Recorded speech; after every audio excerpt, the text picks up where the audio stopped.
I'm still learning, grounding, affirming my beliefs. But I'm curious, do you treat communication with your ancestors different versus when you communicate with God? Sanmanani, and welcome to Notes with Nomfundo. Last episode, we spoke about who is speaking when I receive guidance. Is it God? Is it my ancestors? Is it Isdal or Idlos? Who is speaking? This week, I wanted to take a look. Look, this is like a whole mini series. It's basically building a vocabulary for my spirituality. And this week, I want to look at what is my relationship with God and my ancestors. How do I differentiate the two? So every evening, I light a candle before I pray. I first address uNkulunkulu God. I then address my ancestors, including like stating ukuthi towards abogogo nabomkhulu. I state who I am, but I don't say my surname. I then state that I am the child of my mother, who is the child of so and so and so and so, and I'm also the child of my father, who is a child of so and so and so and so. That's the only time I mention surnames. And then I call upon the ancestors who bring light, who are clean, who bring knowledge, who bring all the good stuff. And then one evening, in the middle of doing all of this, I caught myself wondering, okay, what's the difference in my relationship with God and ancestors? So we commonly hear people say on the internet a lot, we hear them say, no, we don't worship our ancestors. We acknowledge and honor them. But what's the difference between worshiping, honoring, and acknowledging the ancestors? I think that's where I was getting confused or thinking about, because talking spiritually felt like worship. I mean, anything to do with belief and spirituality, Western society uses the word worship. Remember, Western lens is what we've been run on, coupled with me hearing of this woman briefly saying she acknowledges her ancestors, not worships. In the middle of my prayer session, that made me wonder, okay, what am I doing? It was because I'm like, I'm speaking to God and I'm speaking to my ancestors. Am I not meant to be speaking to God in a different way versus my ancestors? Like they're not on the same playing field. God comes first, then my ancestors. Am I not meant to be addressing them in a different way? And so I wanted to look at the definitions of acknowledging, honor, and worshiping. But specifically, I just want to look at, I don't think all the definitions, but I specifically want to look at God and my ancestors. And so what is acknowledgement? Acknowledgement is recognition. I acknowledge that my mother is my mother. I know you exist and I recognize our relationship. I know my mother exists and I recognize our relationship as mother and daughter relationship. So what's our relationship? You came before me. Without you, I wouldn't be here, is my mother.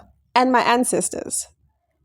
My ancestors, the relationship with them is that I acknowledge them in the sense that they came before me, and without them coming here and existing, I would not be here. Because literally everyone who had to be born from somebody. So practically this means when you're speaking to your ancestors and you simply say izithakazelo, you're remembering them. Or you introducing yourself during a ritual, or simply recognizing that your life is connected to those who came before you. That is acknowledgement. So mawuphahla ubizela abantu abadala and you say izithakazelo, you're acknowledging your ancestors. You know, when you send omalume or baba to go pay lobola, and they come to the gates to makoti and they say, oh sbanman da da da, and they say izithakazelo, they are acknowledging your ancestors, of the ancestors of that household. Let me say it like that. When you introduce yourself and then you say izithakazelo to someone as you're introducing, because whenever umuntu omZulu introduces themselves to me, they will introduce themselves to me, and then they'll ask for my surname, and I'll say, okay, Ngema, and then they'll say, oh Ngati. Oh, Ntusenkom. I've had a nurse even do that to me. Oh, Ntusenkom. She would call me by izithakazelo, never my actual surname that I'm rolling with. She's acknowledging my ancestors. That is purely acknowledgement. You don't have to light a candle, and then say izithakazelo in order to be acknowledging them. Me simply stating, like me sitting here, as I record this, simply stating, umawam wakangema.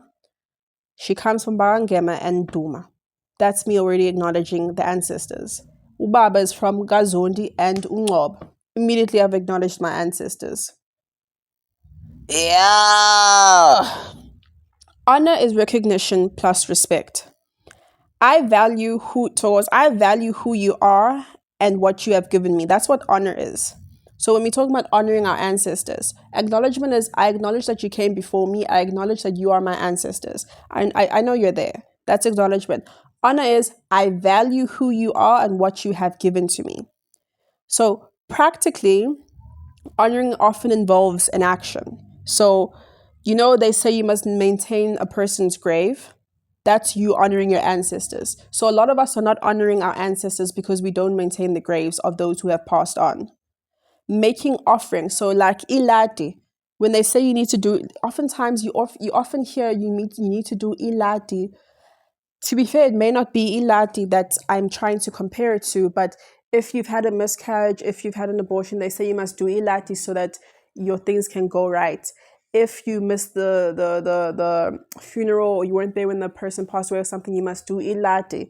It's always following something negative. But if you look at Koreans, on the anniversary of your death or is it your birthday, they do ilati. They will put your photo up in the living room. They will make all the traditional Korean dishes and they will have their traditional alcohol. I think they have traditional alcohol as well as your favorite dishes and favorite alcohol. And they will bow twice because you only bow twice to those who have passed on. You bow once to those who are alive. They will bow twice and they will have just a moment of honoring the person who has passed on. Whether they cry and they're mourning again in that moment, but they're honoring that person. That's how I see ilati. It's the same as the Korean method. I believe we're supposed to be doing ilati every year, in my opinion. Every year you're doing ilati. When you they say you can just make traditional beer and offer that to your ancestors. That's honoring them. If you preserve customs, so if you come from a family that typically does this and this and this, and you continue that throughout the generations, you are honoring your ancestors. If you live according to family values, so if you grew up in a family household where they taught you, this is the belief system we have, or this is how you treat abantu. Like I was raised in a household, do good unto others and good will come to you. If I carry that value on, I'm honoring the ancestor, honoring the individual who taught me that. If you express gratitude, so when I and I express gratitude for them actually speaking to me, giving me guidance, if I make traditional beer and offering up as like iladi or just an offering to them as a form of gratitude, we can't always be asking them for stuff. If I'm just offering it up as here, thank you, that is you honoring your ancestors. And honoring can also not just be simply for abantu bashonile. I honor my mother every day by taking care of my mother. I make sure there's food on the table. She has dinner. She has breakfast, lunch, and dinner. She takes her medication. I take her to the hospital. I'm honoring my mother as she lives right now.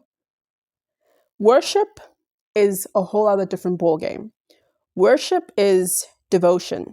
It's directed towards being or regarded as ultimately this thing is supreme, it's sacred, and it's all powerful. So whatever you worship, you regard as more powerful than you, higher than you. So you can't, if you believe God is the ultimate and then the ancestors, you cannot say that you worship your ancestors. You can only worship God. They say you can only worship one God. That's why some people, they'll also be like, oh, people worship money, but you can only worship one God, but they're worshiping money more than God. They treat money more sacred and supreme versus God themselves. So practically, worship is often includes surrender, praise, obedience, and dependence. I am dependent on God because God is the creator who created me, and I'm dependent on him for the life that I live because, God gave me the life that I live. In the essence that God gave me the breath in my lungs for me to actually exist. I acknowledge that God is the all-powerful creator. God is number one. Everything else comes after. That is me worshiping God. I cannot say that about my ancestors. It can only be one, and I believe that would be God. That is worshiping in itself. The being or the deity that you worship becomes the highest point of authority. God has authority, not ancestors. Yeah.